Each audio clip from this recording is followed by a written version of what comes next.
বাংলাদেশে হিন্দুদের নিরাপত্তা নিশ্চিত করতে চান মোদি, ফোনে বার্তা দিলেন বাইডেনকে। মধ্যদ্বীপে ক্ষেপণাস্ত্র হানা রাশিয়ার, যুদ্ধ আবহে সোমবার ভোরে ফের কেঁপে উঠল ইউক্রেনের রাজধানী। আরজিকর কাণ্ডের প্রতিবাদে পথে নামলেন নিউজিল্যান্ডের প্রবাসী ভারতীয়রা, নীরবতা পালন ক্রাইস্টচার্চে।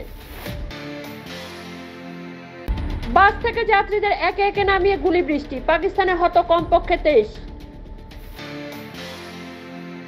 জম্মু ও কাশ্মীরে 5 কেন্দ্রে বন্ধুত্বপূর্ণ লড়াই এনসি ও কংগ্রেসে, সিপিএম পেল একটি। সাংসদ কঙ্গনা রানাওয়াতকে সতর্ক করল বিজেপি, কড়া নির্দেশে বলা হলো ভবিষ্যতে এমন যেন আর না হয়। মহারাষ্ট্রে হুড়মুড়িয়ে ভেঙে পড়ল শিবাজির 35 ফুটের মূর্তি, গত বছর উন্মোচন করেছিলেন প্রধানমন্ত্রী মোদি। প্রার্থী দিল না বিরোধীরা, অসমে রাজ্যসভার 2টি আসনে বিজেপি জয় পেল বিনা প্রতিদ্বন্দ্বিতায়। ক্রমাগত ভারী বৃষ্টিতে বিপর্যস্ত গুজরাট, জারি লাল সতর্কতা, মঙ্গলবার বন্ধ স্কুল, বিঘ্নিত ট্রেন। ঘটনার পরেই তড়িঘড়ি মুছে ফেলা হয়েছে 15 দিনের সিসিটিভি ফুটেজ, বদলাপুর কাণ্ডে বিস্ফোরক শিক্ষামন্ত্রী।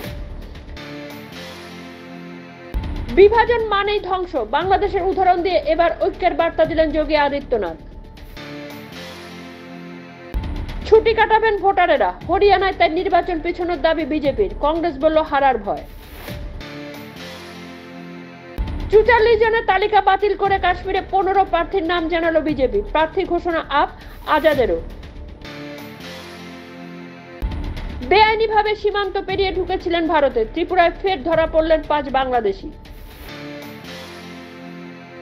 লাদাখে 5টি নতুন জেলা তৈরি করল কেন্দ্র, উন্নত পরিষেবা প্রদানের লক্ষ্যে ঘোষণা অমিত শাহের।